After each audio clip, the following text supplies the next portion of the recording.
ये साल 1299 ईस्वी था जब अनातोलिया में मौजूद काई कबीले के अगले होने वाले सरदार ने ख्वाब देखा कि बहुत बड़ा दरख्त उसके अंदर से उगता है और पूरी दुनिया को अपने नीचे ढांप लेता है। इस सरदार का नाम था उस्मान और अपने जानशीनों की मदद से उन्होंने मशरिक़ वस्ता में अपने दौर की सबसे ताकतवर सल्तनत बनाई जिसका नाम था सल्तनत उस्मानिया। सल्तनत उस्मानिया का नाम भी सरदार उस्मान के नाम पर ही रखा गया था क्योंकि इन्होंने ही सबसे पहले इस सल्तनत की बुनियाद रखी थी। आज की इस वीडियो में हम उन तारीखी वाक़यात का जायज़ा लेने जा रहे हैं जिनकी बिना पर यह सल्तनत इतनी ताकतवर बनी और अपनी छाप पूरी दुनिया पर छोड़ गई। सल्तनत उस्मानिया का आगाज़ हुआ 1299 ईस्वी में उस्मान के साथ, जो कि काई कबीले के सरदार थे और इनका बसेरा अनातोलिया में था। इन्होंने ही एक गवर्नमेंट बनाई और इस तरह से सल्तनत उस्मानिया की बुनियाद रखी गई। उस्मान गाजी और इनके बेटे उरहान गाजी ने बहुत से इलाकों को फतह करना शुरू किया और अपनी सल्तनत को शमाल मगरिब तक फैला दिया और 1326 में बुरसा को अपने कब्ज़े में कर लिया। फिर बुरसा ही सल्तनत उस्मानिया का नया दारुल हुकूमत भी बन गया और इस तरह से बज़ंतीन सल्तनत का शमाल मगरिब अनातोलिया से कंट्रोल ख़त्म हो गया। और फिर तुर्कों ने और इलाकों को फतह करना शुरू कर दिया और 1387 में एक और अहम शहर कब्ज़े में कर लिया जिसका नाम था थेसलनिकी, जो कि वेनिशियंस का हिस्सा था। और इसके बाद ही 1399 में तुर्कों ने कोसोवो पर भी कब्ज़ा कर लिया, जिसके साथ ही इन इलाकों में सर्बियन की ताकत भी ख़त्म हो गई और ये इलाका कब्ज़ा होते ही तुर्कों को यूरोप में घुसने का रास्ता भी मिल गया।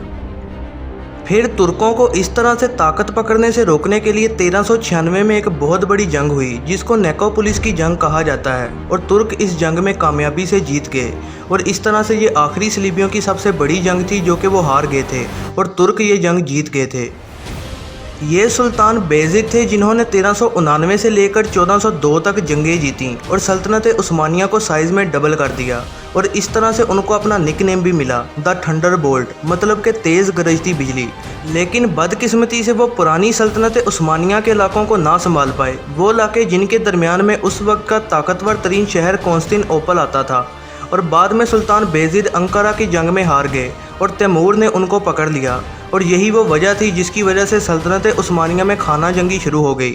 यही वाहिद खाना जंगी है जो कि सल्तनत उस्मानिया में 600 साल के दौर में हुई थी और बेज़िद के बेटे सुल्तान बनने के लिए लड़ रहे थे। और फिर इस तबाही में सुल्तान महमद आए और इन्होंने सल्तनत उस्मानिया की ताकत को फिर से बहाल किया और खाना जंगी को भी पूरी तरह से ख़त्म कर दिया। और फिर 1430 से 1450 के दौरान महमद के बेटे मुराद दोइम ने वो ज़मीनें दोबारा से हासिल कर लीं जो कि अंकारा की जंग में हाथ से निकल गई थीं। मुराद दोइम ने हंगरी के बादशाह की मुतहिदा फ़ौजों को भी वरना की जंग में हरा दिया और ये आखिरी और हतमी जंग थी। और इसके बाद 1448 में कोसोवो के मुकाम पर एक और जंग लड़ी गई और ये जंग भी सुल्तान मुराद जीत गए। मुराद दोइम के बेटे महमद, जिन्हें सुल्तान फातेह भी कहा जाता है, इन्होंने ही आखिरकार कॉन्स्टेंटिनोपल के मसले को हल कर दिया, वो भी सिर्फ 21 साल की उम्र में, जब इन्होंने 29 मई 1453 को कॉन्स्टेंटिनोपल को अपने कब्ज़े में कर लिया था। इसके बाद सुल्तान महमद फातेह ने इस शहर का नाम बदल दिया और अब इस शहर को इस्तांबुल कहा जाता है। फिर यही शहर सल्तनत उस्मानिया का नया दारुल हुकूमत बना और फिर इस तरह से ये शहर उस वक्त का सबसे बड़ा तजारती और सकाफ़ती मरकज़ बन गया। सुल्तान महमद फातेह ने 1453 से 1481 तक सल्तनत उस्मानिया पर हुकूमत की और जब वो फौत हुए तो उनके बड़े बेटे बेज़िद दोइम ने उनकी जगह ली और नए सुल्तान बने। कॉन्स्टेंटिनोपल को हासिल करके सल्तनत उस्मानिया ने यह साबित कर दिया था कि वह जनूब मशरक़ी यूरोप और मशरक़ी बहेरा रूम की सबसे बड़ी ताकत हैं। इस वक्त सल्तनत उस्मानिया का बहुत बड़ी ताकत बन चुकी थी, लेकिन अभी तो सिर्फ ये सल्तनत उस्मानिया के आगे बढ़ने का आगाज़ ही था और 15वीं सदी और 16वीं सदी ही वो वक्त था जब सल्तनत उस्मानिया ने सबसे ज़्यादा ताकत पकड़ी और हर जगह फतह करते चले गए। 1517 के दौरान जब सल्तनत उस्मानिया पर सुल्तान सलीम हुकूमत करते थे, तब सल्तनत उस्मानिया ने इजिप्ट, सीरिया, अरब ममालिक और फ़लस्तीन को अपनी सल्तनत में शामिल कर दिया। इन जगहों पर जीत हासिल करने के बाद वो मशरिक़ वस्ता की सबसे बड़ी सुपर पावर बन गए थे और उनकी हुकूमत इतनी बड़ी हो गई थी कि कोई भी मशरिक़ से मगरिब बगैर सल्तनत उस्मानिया को क्रॉस किए नहीं जा सकता था। इस तरह से यूरोप और एशिया के दरमियान तजारती रास्तों में होने की वजह से सल्तनत दिन ब दिन तरक्की करती चली जा रही थी। यहाँ पर सल्तनत उस्मानिया की बहरी फ़ौज ने समुंदर से होने वाली तजारत को महफूज बनाने में अहम किरदार अदा किया और अब वो डायरेक्ट मुकाबला कर रहे थे बहेरा हिंद में पुर्तगालियों के साथ और ब्लैक सी में रूम के शहरों के साथ। अब ये दौर था सुल्तान सुलेमान का, जिन्होंने 1520 से 1566 तक सल्तनत उस्मानिया पर हुकूमत की और उस वक्त ये सल्तनत अपनी अजमत और तसल्लुत की बुलंद तरीन मुकाम पर पहुँच चुकी थी। सुल्तान सुलेमान सुल्तान सलीम का बेटा था। सुल्तान सुलेमान ने इस सल्तनत की तारीख पर एक गहरा असर डाला था। सुल्तान सुलेमान ने कुछ इस तरह के कानून बनाए जो कि इस्लाम के बिल्कुल मुताबिक थे और ईमानदारी से इंसाफ किया जाता था। उसने अपने दौर में कई जदीद इल्म फ़नून को भी सल्तनत में शामिल किया और सबसे ऊपर अपनी सल्तनत की हर सिमत में सुल्तान ने अपनी फ़ौजें भेजीं ताकि वो जगह जगह जाकर छापे मार सकें। और 1526 में मोहाक्स की जंग जीतने के बाद सुल्तान सुलेमान ने अपनी हुकूमत मौजूदा हंगरी मुल्क तक पहुंचा दी और कई दूसरे यूरोपियन इलाकों को भी अपने कब्ज़े में कर लिया। उन्होंने फ़ारसियों से बगदाद को भी हासिल कर लिया और यहाँ तक कि मेसोपोटामिया पर भी कब्ज़ा कर लिया, जिसके ज़रिए सल्तनत उस्मानिया की बहरी फ़ौज को खलीज फ़ारस में घुसने की जगह भी मिल गई।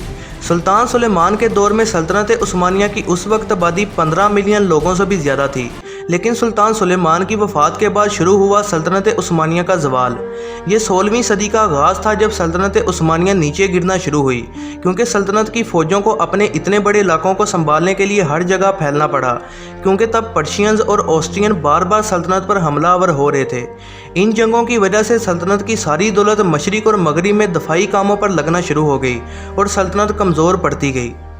इसी वजह से सल्तनत की बहरी फ़ौज भी कमज़ोर पड़ने लग गई, क्योंकि अब वो तजारती रास्तों की भी सही तरह से हिफाजत नहीं कर पा रहे थे। और फिर 1912 से 1913 में बुल्कन्स की जंग की वजह से सल्तनत उस्मानिया अपना कंट्रोल यूरोप के तकरीबन तमाम इलाकों पर खो बैठी। 1914 में सल्तनत उस्मानिया वर्ल्ड वार 1 में घुस गई ताकि अपनी ताकत और मुकाम दोबारा हासिल किया जा सके, लेकिन अफसोस के अक्टूबर 1918 को सल्तनत उस्मानिया ये जंग हार गई। फिर 1922 में सुल्तान का खिताब भी ख़त्म कर दिया गया था और इस तरह से अपने दौर की ताकतवर तरीन सल्तनत का खात्मा हो गया। सल्तनत के बचे कुछ इलाके रिपब्लिक ऑफ तुर्की कहलाए, जिस पर अक्टूबर 29, 1923 को मुस्तफ़ा कमाल अतातुर्क ने हुकूमत करना शुरू की। आखिर में 600 साल की हुकूमत के बाद सल्तनत उस्मानिया ने पूरी दुनिया पर अपनी एक बेहतरीन छाप छोड़ी और उन्होंने 600 साल तक 3 बड़े आज़मों पर हुकूमत की। अपनी ताकतवर तरीन फ़ौज, अपनी तहजीब व सकाफ़त, इस्लामी नज़रिए पर बनाए गए कवानीन और लोगों पर रहम दिली की वजह से सल्तनत उस्मानिया हमेशा याद रखी जाएगी। ये थी दोस्तों आज की वीडियो। उम्मीद है आप सबको पसंद आई होगी। ऐसी ही नई वीडियोज़ के लिए चैनल पर बने रहें, सब्सक्राइब करें और बेल नोटिफिकेशन को ऑन करना ना भूलिएगा।